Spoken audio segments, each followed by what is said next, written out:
Salut très chers fans du FC Barcelone, bienvenue pour une nouvelle actualité. Aujourd'hui nous allons parler du FC Barcelone. Nous allons comprendre comment Joan Laporta a surpris l'opinion publique en prenant la défense de Javier Tebas, président de la Liga, actuellement sous la menace d'une disqualification.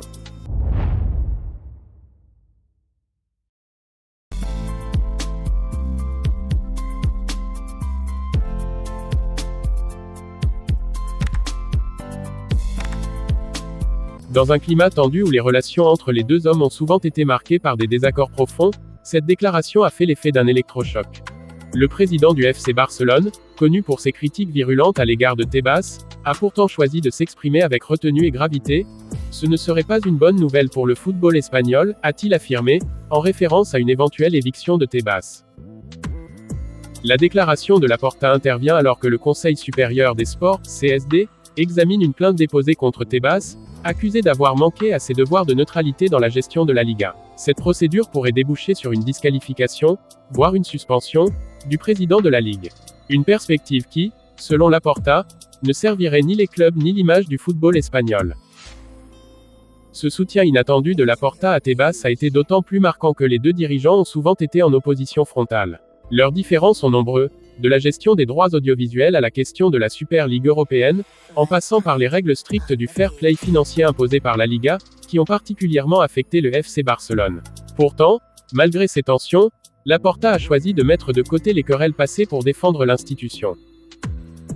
Dans ses propos, Laporta n'a pas nié les désaccords profonds qui l'opposent à Tebas. Il a même reconnu que leur vision du football diverge sur de nombreux points. Mais il a tenu à souligner que ces différends ne justifient pas, à ses yeux, une mise à l'écart brutale. Il a insisté sur le fait que la stabilité des institutions est primordiale, surtout dans une période où le football espagnol traverse une phase de transition et de fragilité économique. Pour Laporta, l'enjeu dépasse les personnes. Il s'agit de préserver l'image et la solidité de la Liga, qui reste l'un des championnats les plus suivis au monde. Une destitution de Tebas, dans un contexte aussi tendu, pourrait envoyer un signal négatif aux investisseurs, aux sponsors et aux supporters. Le président du Barça semble ainsi vouloir jouer la carte de la responsabilité, en appelant à la prudence et à la mesure. Cette posture, bien que surprenante, pourrait aussi être interprétée comme un geste stratégique. En se positionnant comme un défenseur des institutions, Laporta renforce son image d'homme d'État du football, capable de dépasser les querelles personnelles pour le bien commun. Une manière aussi de se démarquer d'autres présidents de clubs, parfois plus enclins à l'affrontement qu'au dialogue. Les réactions à cette prise de position n'ont pas tardé. Certains y voient un signe d'apaisement bienvenu dans un climat souvent électrique. D'autres, plus sceptiques, soupçonnent Laporta de vouloir tirer parti de la situation pour renforcer son influence au sein des instances du football espagnol.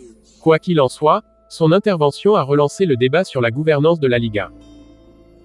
Le Conseil supérieur des sports, de son côté, poursuit son enquête.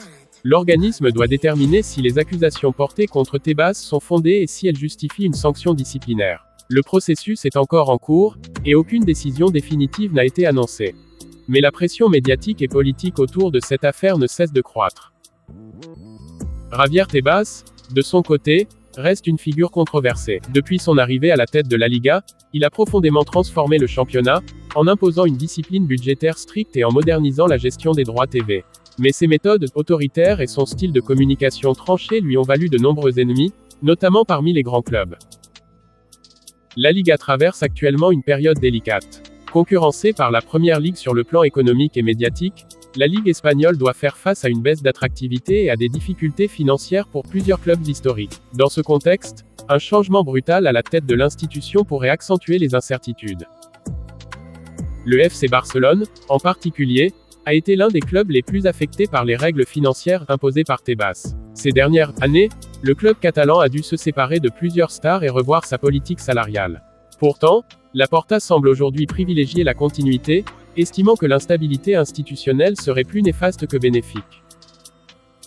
En tendant la main à Tebas, Laporta pourrait également chercher à ouvrir un nouveau chapitre dans leur relation.